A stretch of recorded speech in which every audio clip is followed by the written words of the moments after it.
verset 10. Et aussi, ce qui a aussi la version du second.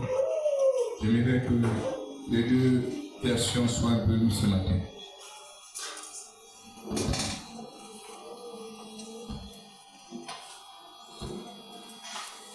Jérémie 15, verset 10.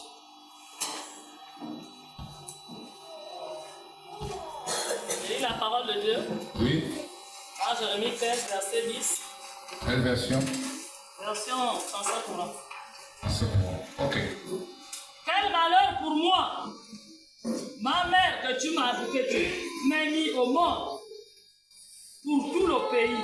Je ne suis qu'un homme contesté, un homme à qui l'on veut ni emprunter de l'argent, mais tout le monde me maudit. Amen.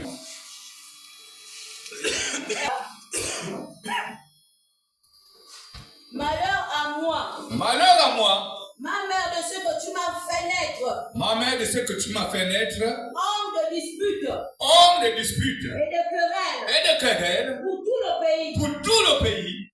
Je n'emprunte ni le prêtre. Je n'emprunte ni le prêtre.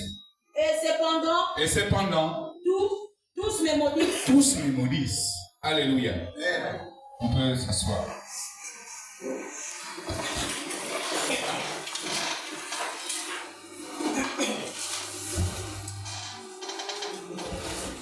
Nous tous, nous sommes nés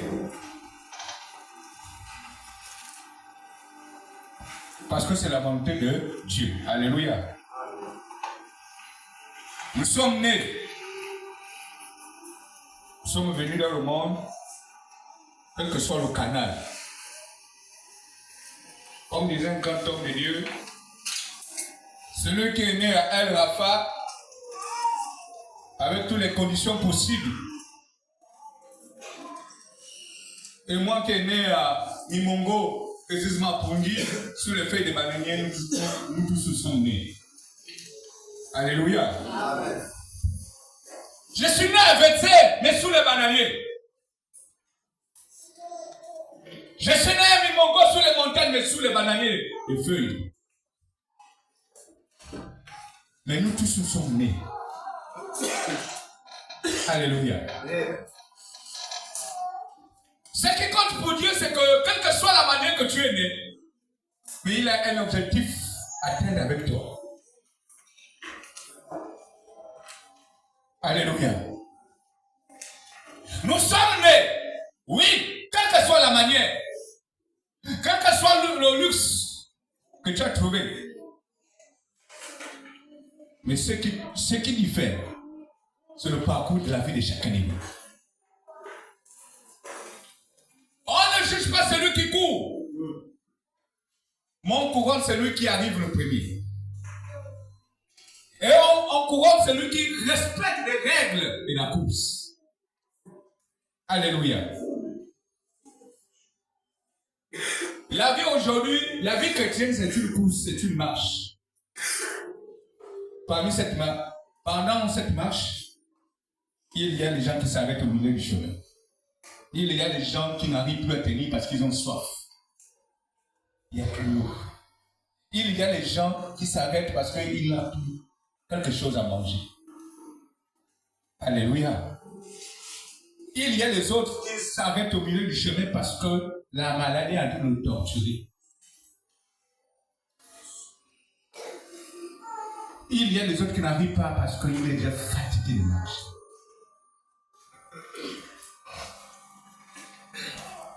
Nous tous nous sommes nés. Mais ce qui est important pour Dieu, c'est que pendant la naissance, pendant le parcours de ta vie, c'est la bonne chose, la bonne part. Est-ce que tu es né pour t'arrêter au milieu du chemin? Est-ce que tu es né parce que tu voulais seulement faire plaisir à la délégation qui marchait? Et tu n'as plus trouvé ton compte et tu t'es arrêté au cours du chemin? Est-ce que tu es né pour continuer à faire des querelles et des disputes avec les autres? Tu viens au village, tu discutes avec la poule. Tu pars en bout, tu discutes avec la pétrie. Mais qui doit te dire que demain, où le jour doit apparaître, qui doit te signaler le jour est déjà arrivé.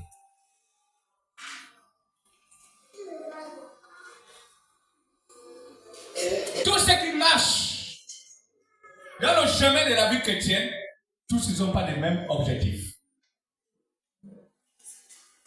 Tous aussi n'ont pas aussi reçu la même appel. De la même manière que la naissance n'est pas aussi pareille. Il y a d'autres qui viennent en billet. D'autres, avant de sortir, on doit d'abord déchirer la mère. On doit opérer la mère. D'autres viennent de fois par la tête. D'autres aussi viennent aussi par les pieds. Et donc, la manière de venir au monde est tellement différente que les autres. Les autres viennent sans douleur. Mais les autres viennent avec les légères douleurs. Les autres viennent aussi avec des douleurs atroces. Et les autres enfants, même quand ils viennent, ils rendent même les mains même comme une folle. Parce que la main parle n'importe quoi. Alléluia. La douleur peut parler de fois n'importe quoi. Mais pendant le chemin de la vie chrétienne, il y a toutes ces choses.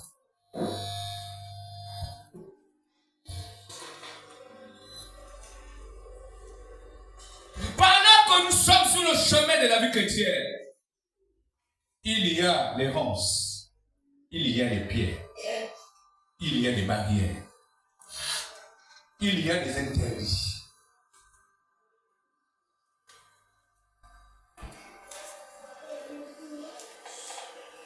Il y a la difficulté. Il y a aussi l'angoisse. Il y a la peur. Il y a les vallées. Il y a aussi les tunnels parmi nous.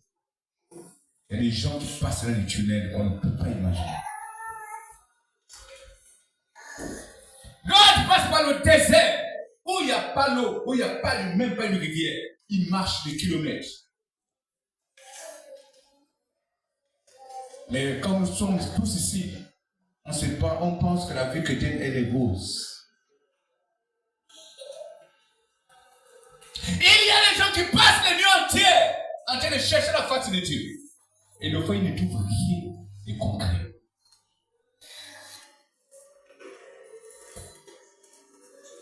Il y a des gens qui sont déjà lassés de prier. Parce qu'il n'a pas eu gain de cause de demande quelque chose à Dieu dans la prière.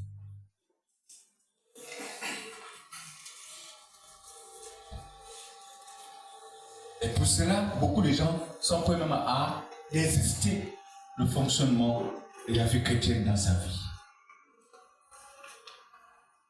Je ne sais pas comment tu es né. Mais ce qui compte pour Dieu, c'est que tu es né pour parvenir.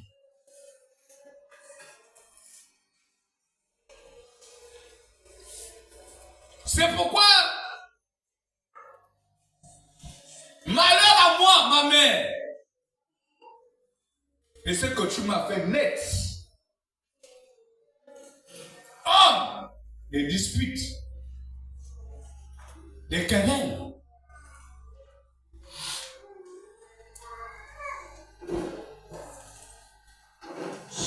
Mais tout ça arrive pourquoi?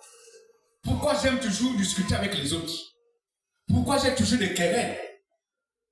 Parce qu'il y a quelque chose qui manque dans ma vie. Alléluia. Dis à celui qui a côté de il y a quelque chose qui manque dans la vie de quelqu'un. Alléluia. Pourquoi il y a toujours des querelles? Pourquoi il y a toujours des disputes? Sur le chemin de la vie chrétienne de chacun de nous.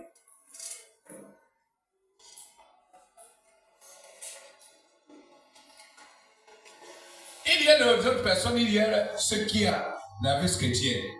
S'il ne provoque pas, il n'est pas à l'aise. Il y a des autres, s'il ne critique pas, il n'est pas à l'aise dans sa peau. Mais si vous m'écoutez pas bien dès le début, ça la fait peut-être vous allez l'écouter. Alléluia.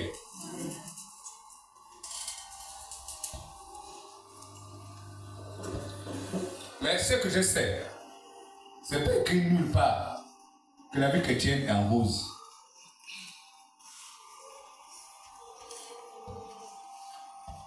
Mais nous sommes nés d'une manière ou d'une autre. Mais tu te rends compte que toute ta vie chrétienne, ça n'avance pas, c'est en train de tourner au bourrique, c'est en train de tourner à rond, c'est en train de tourner à zéro, à nul. Pourquoi? Parce que tu es encore dans le climat de critique et de querelles.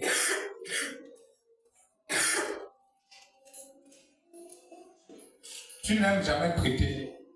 Si les autres aussi ne te prêtent pas.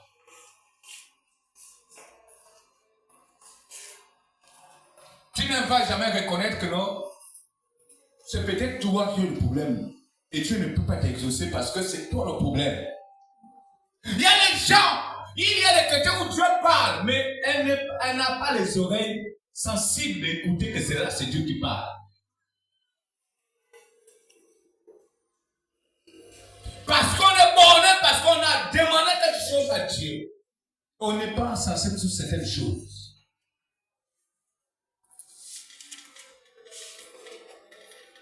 Le vrai ganga, en réalité, c'est ton rêve, en fait. Le ganga, là, je vous dis, hein,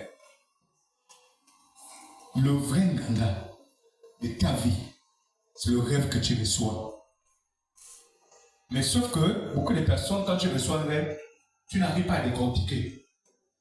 Ou tu n'as pas l'explication nette. Mais le vrai ganga, c'est ton rêve. Parce qu'il y a des rêves, quand tu rêves comme ça, le lendemain, et les choses, ça se passe comme tu as fait.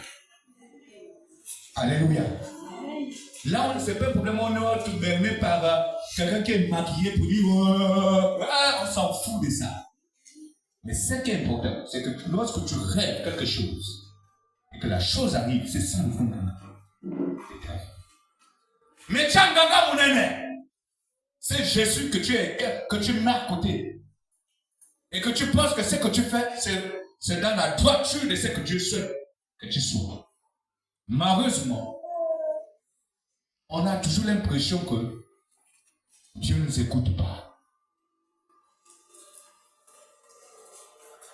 Et tu deviens toujours un chrétien qui passe toute une vie de carrière en Christ. Mais tu es toujours un chrétien qui vit des querelles et des disputes. Tu es le mauvais chrétien. Et tu es celui qui accuse toujours Dieu. Hey! Est-ce que il y a les oreilles ce matin pour écouter quelque chose?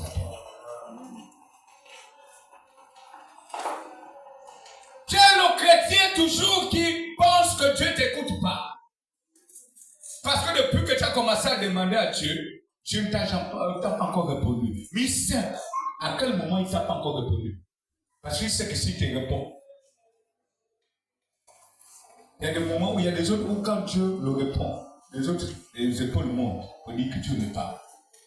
Et lorsque le gars commence à monter, quelque chose commence à tourner mieux à ta faveur. Alléluia. En fait, c'est qu'on doit comprendre ce matin. Dieu s'en fout de tes intérêts.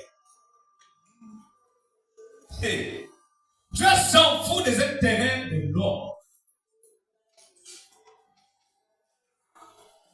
Ma chère, mon frère, ma soeur, ma mère, ma tante, mon père, mes oncles, mes enfants, mes jeunes, quel que soit ce que tu peux avoir, quel que soit ce que tu souhaites avoir, tant que Dieu ne voit pas qu'il a l'intérêt de l'un, tu peux passer toute ta vie entière, il ne te donnera rien. C'est Dieu de business. Alléluia. C'est Dieu de business.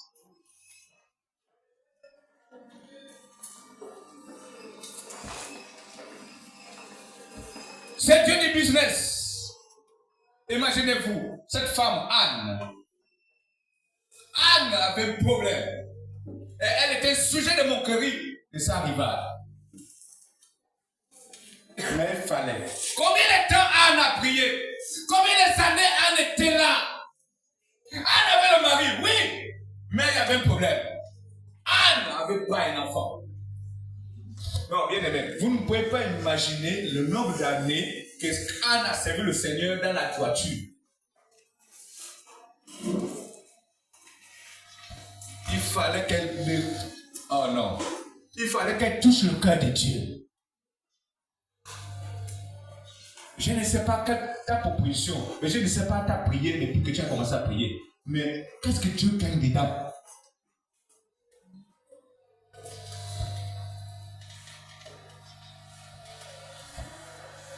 Je n'ai même pas encore commencé à prêcher. Peut-être aujourd'hui, là, on doit prêcher 3 heures de temps. Anne a souffert dans la prière. Anne a souffert dans le jeûne. Anne avait séché son corps. Et tous les larmes de son corps est fini. Ça manquait quelque chose.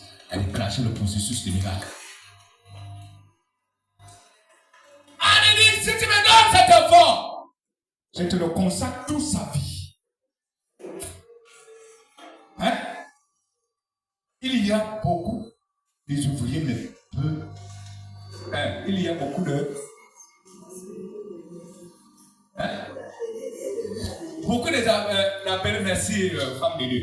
Beaucoup les appelés, peu d'ouvriers. Anne a dit non. Il y a beaucoup les appelés, oui. Mais l'ouvrier de Dieu ne sont pas beaucoup. Mais cette proposition m'a intéressé. Alléluia. Mais après combien d'années de prière, combien d'années de jeûne, combien d'années de sacrifice pour Anne, combien d'années elle était toujours au chevet de la prière. Anne ne s'est jamais découragée pour dire que je ne peux plus te servir, ou je ne peux plus encore t'adorer, je ne peux plus encore te servir dans la nature. Mais Anne a dit je persévère. Mais nous sommes toujours sur le chemin du christianisme. Moi, je ne sais pas là où on se trouve, à quel niveau on se trouve. Parce que beaucoup de chrétiens se découragent beaucoup en fait. Beaucoup de chrétiens se découragent sur le chemin. Je ne sais pas si ce sont les épines que tu as appris. Je ne sais pas si ce sont des tessons de bouteilles qui a blessé ton talon. Je ne sais pas si c'est la soif. Je ne sais pas si c'est la faim. Je ne sais pas si c'est la maladie. Mais ce matin, la parole de Dieu nous encourage ce matin pour dire ne reste pas là où tu es. Continue à avancer avec le Seigneur. Parce qu'il y a un prix à payer. En fait, le résultat de tout ce que tu subis aujourd'hui est à temps devant en fait. Ne te lasse pas, bien-aimé. Ne te décourage pas. Ne pense pas que Dieu ne t'écoute pas. Il t'écoute. Mais il veut que tu le touches quelque part. Il veut que tu touches quelque part. Là où il est sensible.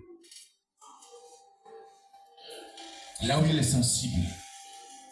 Touche un endroit sensible de Dieu. Tu es né. Tu n'es pas né parce que tu dois être un homme qui passe le temps à faire des querelles. Tu es né pas parce que tout simplement Dieu n'attend pas de toi des querelles ni des disputes. Mais Dieu attend de toi que tu puisses naître de nouveau. Tu es né physiquement, oui. Mais il faut naître encore en esprit. Il faut naître encore dans ton âme. Il faut naître encore dans tes pensées. Le physique là ne suffit pas pour Dieu. Mais Dieu veut que tout ton être spirituel puisse encore renaître à nouveau.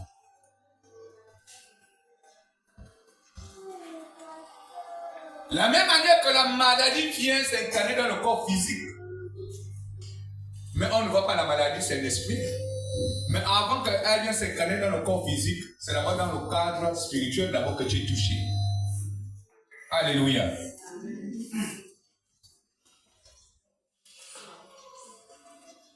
Où sommes-nous aujourd'hui? Tu es à quel niveau avec ton Seigneur? Est-ce que tu es déjà égaré parce que tu es découragé? Ou bien parce que tout simplement, tu te reposes comme disent les autres. Moi, je me repose d'abord, je ne pars pas à l'église. Hey! Ah là là!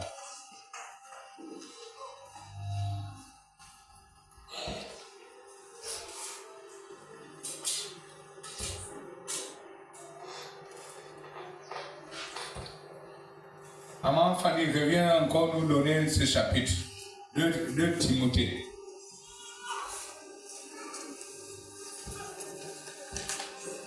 De Timothée 2, verset 23.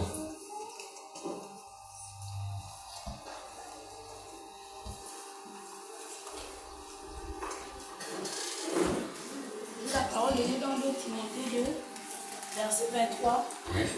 La Bible déclare: repousse les discussions folles et inutiles, sachant qu'elles font naître des querelles. Amen. Repousse les discussions folles.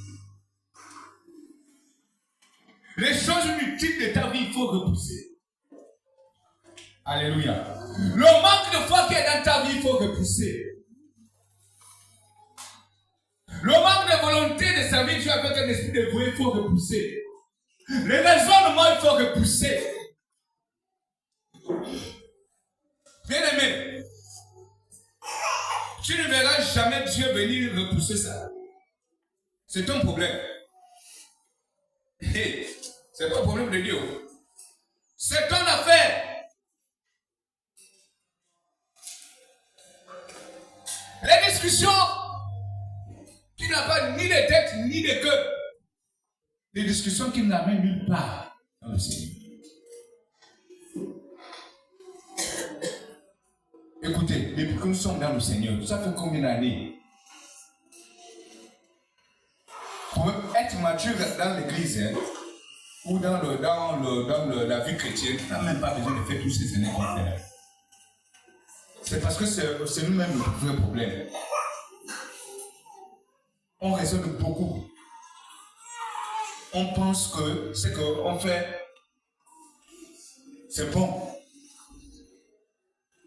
Et aujourd'hui, le résultat, c'est toujours la vie de la routine. Nous sommes en train de vivre la vie de la routine. La Bible est claire. Repoussez les discussions folles, inutiles, sachant qu'elles font naître des querelles.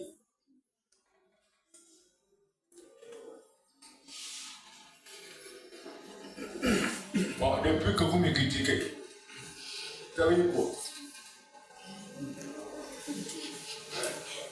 Donnez-moi le salaire.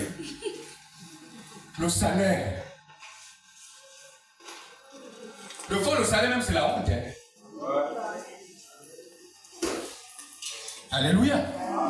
Si tu as des préjugés contre papa lié, et que Dieu te montre le contraire que ce que tu as passé de lui, ce n'est pas ce qu'il est, tu as honte de le fixer.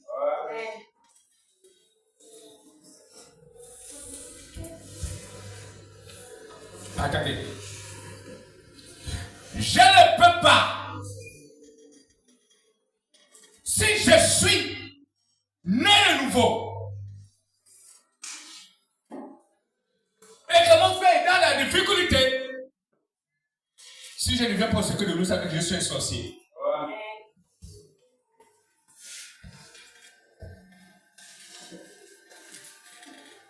Bien aimé, peut-être on doit se choquer ce matin.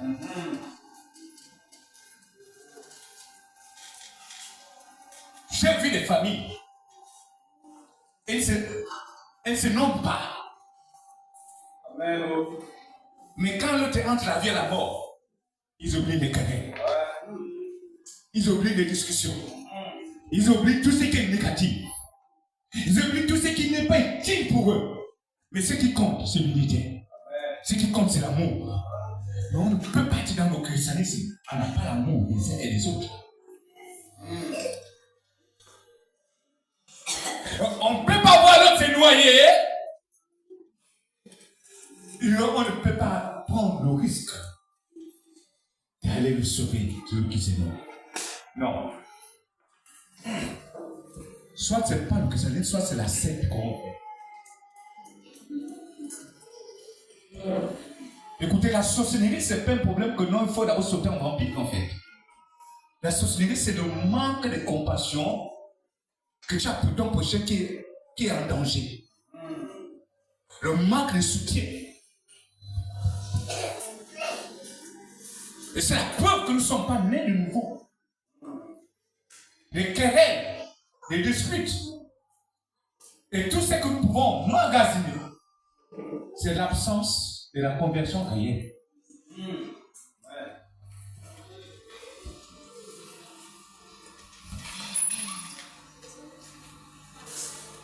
La Bible déclare que vous avez reçu gratuitement, donné gratuitement. Mais il y a des gens qui ont reçu gratuitement. Mais ils posent les conditions difficiles pour les autres. Soit nous sommes chrétiens, soit nous sommes des sorciers.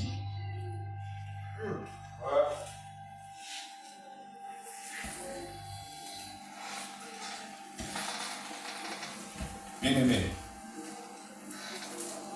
Même si vous dites tu peux amen, moi je m'en fous. Amen, bien.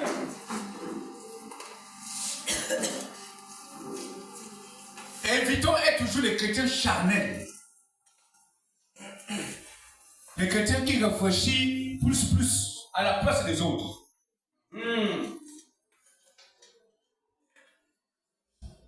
L'œuvre du Seigneur ne peut pas avancer dans la vie de chacun de nous si nous sommes nés seulement pour les querelles, les disputes. Parce que lorsqu'il y a des querelles, l'esprit de division est en train de vous guetter. Lorsqu'il y a des disputes, on commence à voir que non, lui là, ça c'est. Il est quelque part.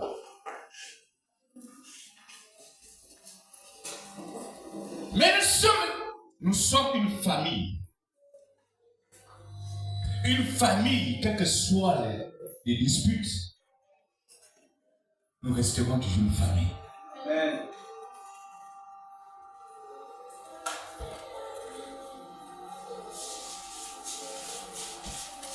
Même quand quelqu'un est reconnu comme sorcier fatal de sa famille, quand il meurt, c'est toujours les membres de la famille qui contribuent pour l'enterrer. Amen. Quel type de sorcellerie que nous avons aujourd'hui? Est-ce que c'est le Christ que nous servons véritablement? Mettre au service de l'autre.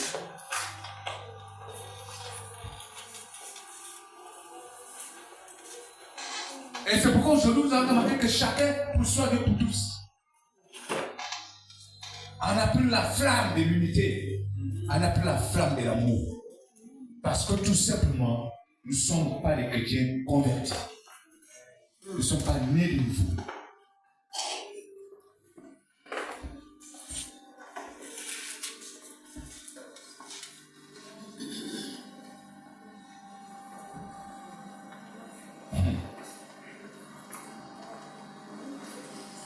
À vivre la naissance, une nouvelle naissance dans la vie de chacun, c'est pas un problème de ta beauté, de vous bien de ta position.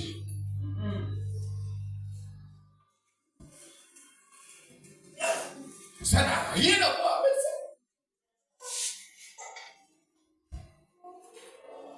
Dieu veut que tu sois président de la République, que tu sois ministre, que tu sois directeur quelque part, que tu sois, je ne sais pas, chef de service, que tu sois balayeur de la rue, balayeur de la maison, balayeur de l'administration, mais pour vous seulement que Dieu veut que ça qui trouve son compte en toi et sous nous. Alléluia. Est-ce que nous sommes bénéficiaires de la volonté de Dieu? Non. Nous ne sommes pas bénéficiaires parce qu'on réfléchit autrement. Dieu, tous les jours, on attriste par nos caractères, nos comportements. Parce que nous sommes toujours dans le chemin des querelles et des disputes. Des querelles et des critiques.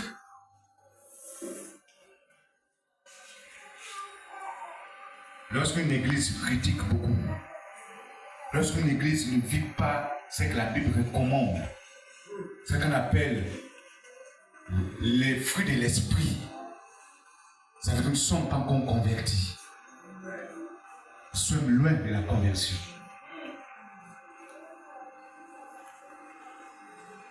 Le son de Dieu, c'est qu'on doit naître de nouveau. Bon, on vient à l'église pourquoi? Parce qu'on espère aller aussi au paradis.